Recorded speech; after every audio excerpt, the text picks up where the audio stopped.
Hi guys, welcome back to our YouTube channel Pavan tutorials. So ఇంకా ఎవరైనా మన channel subscribe చేయకపోతే సబ్స్క్రైబ్ చేయండి. సో చాలా మంది క్యాంప్ సబ్జెక్ట్ అనేది చాలా టఫ్ గా ఫీల్ అవుతున్నారు. సో మీరు కనుక నా వీడియోస్ చూసినట్లయితే మీరు క్యాంప్ సబ్జెక్ట్ అనేది చాలా ఈజీగా ఉంటుంది. సో నేను ఆల్రెడీ 7 వీడియోస్ అనేది క్యాంప్ సబ్జెక్ట్ పైన చేయడం జరిగింది. సో ఆ 7 వీడియోస్ కూడా వన్ ప్లేలిస్ట్ అనేది తయారు చేయడం జరిగింది. ప్లేలిస్ట్ వచ్చేసరికి camp subject for diploma final year అని చెప్పేసి ఉంటుంది. సో మీరు ఆ ప్లేలిస్ట్లోకి వెళ్ళి చూసినట్లయితే మీకు 7 ఇంపార్టెంట్ టాపిక్స్ అనేవి మీకు వచ్చే అవకాశం ఉంటుంది.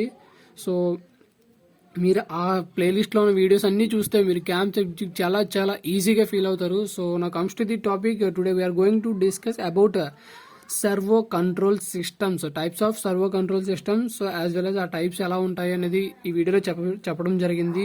సో మీరు టెక్స్ట్ బుక్ లో చూసినట్లయితే చాలా డిఫికల్టీగా ఉంటుంది మ్యాటర్, బట్ ఇక్కడికి వచ్చేసరికి చాలా ఈజీగా రాయడం జరిగింది. సో మనకి సర్వో కంట్రోల్ సిస్టమ్స్ లో 2 కంట్రోల్ సిస్టమ్స్ అనేవి ఉంటాయి. ఫస్ట్ వన్ వచ్చేసరికి open loop servo control system, second one వచ్చేసరికి closed loop servo control system. So open loop control system చూద్దాం guys.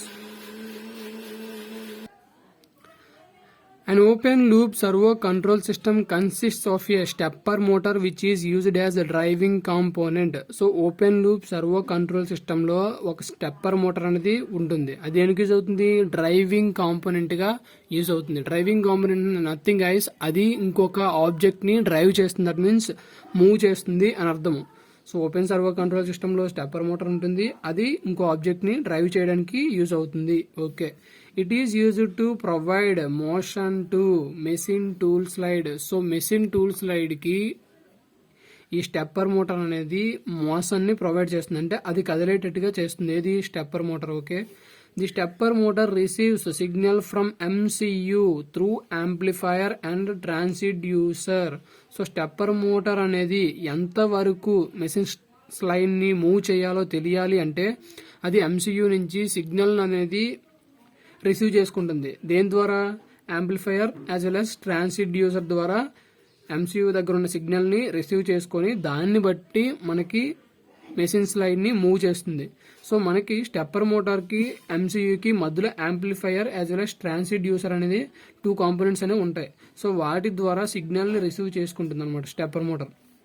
So now comes to the fourth point. When a stepper motor receives 10 to 20 volts digital input signal, it moves one step. That means 1/200 revolution. So ఎప్పుడైతే stepper motor అనేది 10 to 20 voltage of input signal ని తీసుకుందో అప్పుడు ఇది 1 step అనేది move అవ్వడం జరుగుతుంది. Stepper motor name it తెలుసా? Stepper motor. So ఇది 1 స్టెప్ అనేది మూవ్ అవుతుంది. ఇప్పుడు 10 to 20 voltage of signal input అనేది దీనికి వచ్చినప్పుడు ఇది మనకి 1 స్టెప్ మూవ్ అవ్వడం జరుగుతుంది. That means 1/200 revolution. 200 రెవల్యూషన్స్ తిరిగితే అది చాలా దూరం మూవ్ అవడం జరుగుతుంది. కానీ అది 1 స్టెప్ మూవ్ అయింది అంటే 1/200 రెవల్యూషన్ జరిగింది అని అర్థం. 1 step of stepper motor rotates the ball screw by 1/200th of a revolution. So 1 step of stepper motor rotates the, so ఒక్క స్టెప్ మూవ్ అయ్యింది అంటే అది బాల్ స్క్రూని 1/200th of revolution కి చేంజ్ చేసింది అని అర్థం. In linear movement, it moves 0.02 mm for 1 step of revolution. So ఇది చూసుకుంటే సర్క్యులర్ మోషన్ లో 1/200 రెవల్యూషన్ అనేది తిరుగుతుంది ఒక స్టెప్ కి. అదే లీనియర్ మోషన్ ఎంత దూరం ట్రావెల్ చేసింది ఫర్ 1 స్టెప్ తెలియాలి అంటే 0.02 mm అనేది మనకి మెషిన్ స్లైడ్ అనేది మూవ్ అవుతుంది. ఇందులో లీనియర్ మూవ్మెంట్ లో, లీనియర్ మీన్స్ స్ట్రైట్ వే. సో స్ట్రైట్ మీన్స్ లెంత్, ఎంత లెంత్ మూవ్ అయింది తెలియాలంటే ఒక్క స్టెప్ కి 0.02 mm అనేది మూవ్ అవుతుంది. It is generally employed to లో కెపాసిటీ మెషిన్ టూల్స్. సో ఇది లో కెపాసిటీ మెషిన్ టూల్స్ కి యూజ్ చేస్తారు. Because output power of stepper motor is low. So stepper motor యొక్క అవుట్పుట్ పవర్ అనేది చాలా తక్కువ. సో అందువల్ల ఇది మనకి లో కెపాసిటీ మెషిన్ టూల్స్ కి యూజ్ చేస్తారు. This is about open loop servo control system. అంటే ఏం లేదు, ఇందులో ఒక స్టెప్పర్ మోటార్ అని ఉంటుంది. స్టెప్పర్ మోటార్ ఏమో MCU నుంచి సిగ్నల్ అవుట్పుట్ ని transducer as well as amplifier ద్వారా రిసీవ్ చేసుకుంటుంది. సో రిసీవ్ చేసుకొని దాని ద్వారా మనకి మెషిన్ టూల్ ఎంత అయితే మనకి మూవ్ అవ్వాలో అది డిసైడ్ చేసి మూవ్ చేస్తుంది. This is about open loop servo control system. So మీకు డయాగ్రామ్ చూస్తే అర్థమవుతుంది. This is open loop servo control system. So చూడండి ఇక్కడ చూసుకుంటే command signal from MCU. So MCU నుంచి మనకు సిగ్నల్ అనేది యాంప్లిఫైర్కి వచ్చి యాంప్లిఫైర్ నుంచి ట్రాన్స్డ్యూసర్కి వెళ్ళి ట్రాన్స్డ్యూసర్ నుంచి స్టెప్పర్ మోటార్కి వెళ్తుంది. సో అప్పుడు ఆ స్టెప్పర్ మోటార్ అనేది మూమెంట్ని బాల్ స్క్రూకి ఇస్తుంది. ఆ బాల్ స్క్రూ ఏం చేస్తుంది, మెషిన్ స్లైడ్ని మూవ్ చేస్తుంది. This is the diagram for open loop servo control system. Diagram is very very important guys. Diagram ఉంటే మీరు మ్యాటర్ అనేది ఈజీగా రాయగలరు. సో మ్యాటర్ డయాగ్రామ్ అనేది కేర్ఫుల్గా నేర్చుకోండి. సో ఏం లేదు, command signal from MCU. MC నుంచి సిగ్నల్ అనేది యాంప్లిఫైర్కి వచ్చింది, ఓకే. యాంప్లిఫైర్ నుంచి ట్రాన్స్డ్యూసర్కి వెళ్ళింది, ఓకే. ట్రాన్స్డ్యూసర్ నుంచి stepper motor. Stepper motor motion ఏమో బాల్ స్క్రూ మూవ్ చేస్తే బాల్ స్క్రూ ఏమో మెషిన్ స్లైడ్ని మూవ్ చేసింది. This is open servo control system. Now comes to the closed loop servo control system. So this is also same guys, but closed loop అనేది ఉంటుంది, అక్కడ open loop ఉంటుంది. This is the difference guys. So a closed loop servo system uses a position transducer commonly called as feedback device. So అక్కడ చూసుకుంటే మనకి stepper motor అనేది ఉంది. So ఇక్కడ చూసుకుంటే ఇందులో కూడా ఉంటుంది, బట్ ఎక్స్ట్రాగా ఇందులో ఏది యాడ్ అవుతుంది అంటే పొజిషన్ ట్రాన్స్డ్యూసర్ అనేది యాడ్ అవుతుంది. దాన్నే ఫీడ్బ్యాక్ డివైస్ అని కూడా మనం పిలుస్తాం. Closed loop servo control system consist a position transducer commonly called as feedback device. So మనకి ఫీడ్బ్యాక్ డివైస్ అంటే ఏంటో మనకి second chapter as well as third చాప్టర్లో మనం నేర్చుకున్నాం ఆల్రెడీ. సో ఫీడ్బ్యాక్ డివైస్ అంటే ఏం లేదు, సో మెషిన్ టూల్లో ఏదైనా రాంగ్ అని ఉంటే అది ఫీడ్బ్యాక్ ఇస్తుంది అనమాట దాని వెనకున్న ఆబ్జెక్ట్కి. That is what is meant by feedback device. So a feedback device is a sensing device which measures the actual position of the machine slide. So ఇప్పుడు మెషిన్ స్లైడ్ పైన వర్క్ ఏదైనా మీరు సెర్చ్ చేశారు, సో అది కరెక్ట్గా ఉందో లేదో మనకి ఫీడ్బ్యాక్ అనేది ఈ ట్రాన్స్డ్యూసర్ అనేది మనకి ఇస్తుంది అనమాట. ఈ feedback device is a sensing device which measure the actual position of the machine slide. So ఇక్కడ మెషిన్ స్లైడ్ అనేది మెషిన్ స్లైడ్ యొక్క యాక్చువల్ పొజిషన్ ఎలా ఉంది అనేది మనకి ఫీడ్బ్యాక్ డివైస్ అనేది తెలుసుకుంటుంది. So the difference between the required position and actual position is detected by the comparator circuit and necessary action is taken.